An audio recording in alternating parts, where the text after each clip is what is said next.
વિધાનસભાના ઉપાધ્યક્ષને લઈને મોટા સમાચાર પ્રાપ્ત થઈ રહ્યા છે। વિધાનસભાના ઉપાધ્યક્ષને લઈને ન્યૂઝ 18 પાસે આ મોટી ખબર।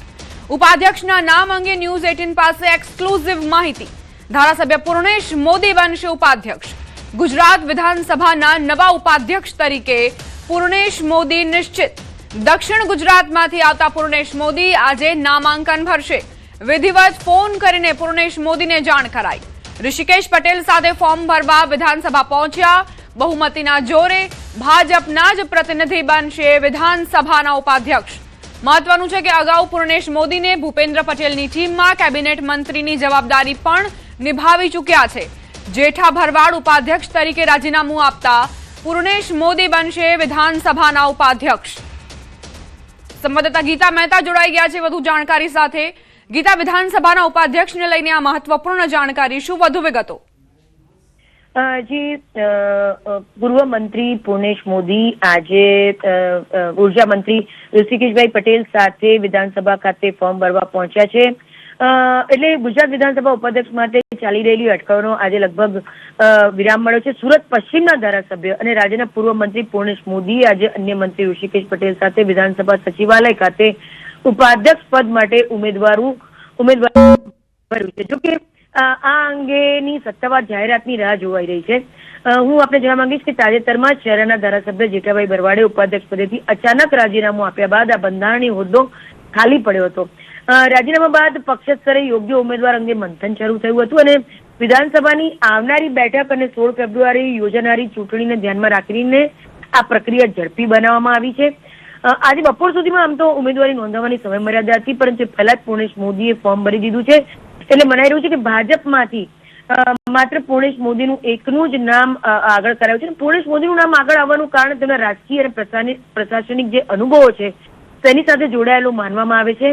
તેઓ અગાઉ રાજ્ય સરકાર માર્ગ અને મકાન તથા નાગરિક ઉડ્ડયન જેવા મહત્વના વિભાગોની જવાબદારી સંભાળી ચૂક્યા છે અને વિધાનસભાની કાર્યવાહી, નિયમો અને ગૃહ વ્યવસ્થાપન અંગેનો અનુભવ આમ જુઓ તો ઉપાધ્યક્ષ પદ માટે મહત્વપૂર્ણ ગણાય છે અને પક્ષના વર્તુળોમાં માનવામાં આવે છે ગૃહને સંચાલિત કરવા માટે આ અનુભવી ચહેરો પસંદ કરવામાં આવ્યો છે।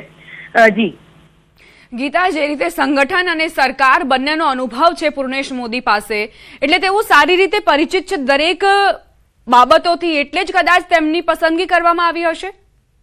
હા, બિલકુલ। સુરત વિસ્તારમાં પૂર્ણેશ મોદીની મજબૂત પકડ અને સંગઠનાત્મક તેઓની કાર્યક્ષમતા પક્ષ માટે ફાયદાકારક ગણાય છે।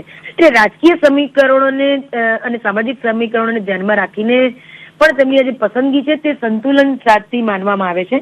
અને આમ જુઓ તો ઉપાધ્યક્ષનું પદ વિધાનસભામાં અત્યંત મહત્વનું માનવામાં આવે છે। અધ્યક્ષની ગેરહાજરીમાં ગૃહની કાર્યવાહી સંચાલિત કરવી, ચર્ચાઓ દરમિયાન શિસ્ત જાળવવી અને નિયમોનું પાલન કરાવવું, એવી જવાબદારીઓ આ હોદ્દા સાથે જોડાયેલી છે। આવનારા સત્રમાં વિવિધ મુદ્દાઓ પર તીવ્ર ચર્ચાઓ થવાની શક્યતા વચ્ચે ગૃહ સંચાલનનો અનુભવ ધરાવતા આ ચહેરાની નિમણૂક રાજકીય રીતે અર્થપૂર્ણ મનાય છે। ઘણા સમયથી પૂર્ણેશ મોદી સાઇડલાઇન હતા, પણ હવે તેઓ લાઇમલાઇટમાં આવ્યા છે તેવું માની શકાય। જી ગીતા, અધ્યક્ષ ઉત્તર ગુજરાતથી અને ઉપાધ્યક્ષ દક્ષિણ ગુજરાતથી, એટલે બીજેપીએ અહીં તમામ સમીકરણોનું ગણિત બંધ બેસતું બેસાડ્યું છે। જી બિલકુલ। CR પાટીલ ગયા બાદ એક સમયે પૂર્ણેશ મોદી અને CR પાટીલ બંનેનો સુરતમાં ખાસો દબદબો, એટલે કે દક્ષિણ ગુજરાતમાં ખાસો દબદબો રહ્યો છે, પરંતુ હવે CR પાટીલ જેઓ ભાજપના પૂર્વ અધ્યક્ષ રહી ચૂક્યા છે, પ્રદેશ અધ્યક્ષ, તેઓ હવે સેન્ટ્રલમાં મિનિસ્ટર બનતા સુરત માટે, દક્ષિણ ગુજરાત માટે એક મોટા ચહેરાની, એક મોટા નામની શોધ હતી અને એ પૂર્ણેશ મોદીના નામ સાથે પૂર્ણ થઈ છે। પૂર્ણેશ મોદી અગાઉ પણ મંત્રીમંડળમાં રહી ચૂક્યા છે।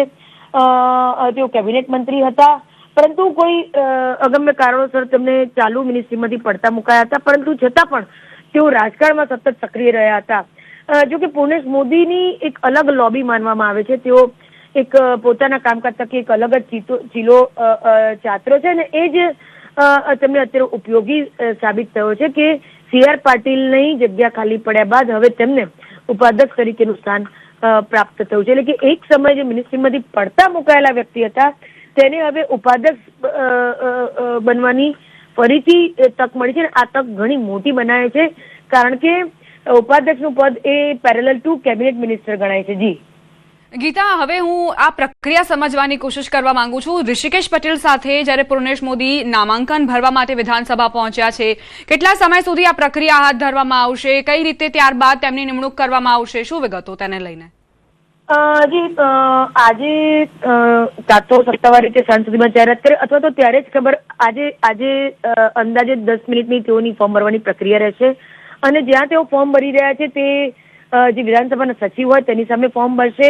પણ થોડીક ક્ષણોમાં તેઓ ફોર્મ ભરી દેશે, પરંતુ મીડિયાને અંદર એ કેબિનમાં અલાઉડ નથી. પરંતુ ભાજપમાંથી આ એક જ ઉમેદવારી પત્ર છે, એટલે એવું માની શકાય કે 16મી ફેબ્રુઆરીએ જ્યારે વિધાનસભાનું સત્ર શરૂ થવાનું છે ત્યારે ઔપચારિક જાહેરાત કરવામાં આવશે તેમના નામની.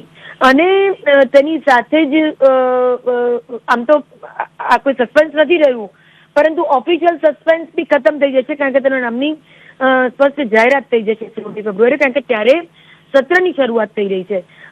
આજે નામાંકન પત્ર ભાજપમાંથી એક જ જણે ભર્યું છે, એટલે સ્પષ્ટ છે કે પૂર્ણેશ મોદી જ ઉપાધ્યક્ષ હશે. બીજું કે કોંગ્રેસની પાસે એટલું સંખ્યાબળ નથી, એટલે આમ જો તો ઉપાધ્યક્ષની વરણી જ્યારે થાય ત્યારે કોંગ્રેસ અને ભાજપ બંને ફોર્મ ભરી શકે, ઉમેદવારી પત્ર નોંધાવી શકે, પરંતુ સંખ્યાબળ જ નથી કોંગ્રેસ પાસે. એટલે માની લો કે કોઈ ઔપચારિક ઉમેદવારી પત્ર ભરશે તો પણ તેનું કોઈ મૂલ્ય નહીં રહે.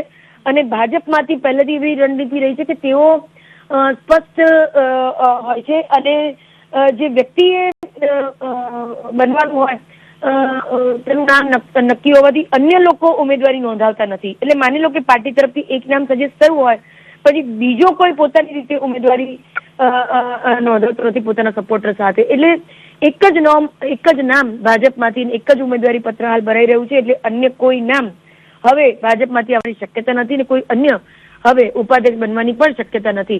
જ્યાં સુધી સત્તાવારની જાહેરાત છે તે ભાજપ ઉપર નિર્ભર છે કે આજે મોડી સાંજ સુધીમાં કરે છે કે સોમવારે કરે છે. જી આભાર ગીતા, તમામ જાણકારી આપવા માટે.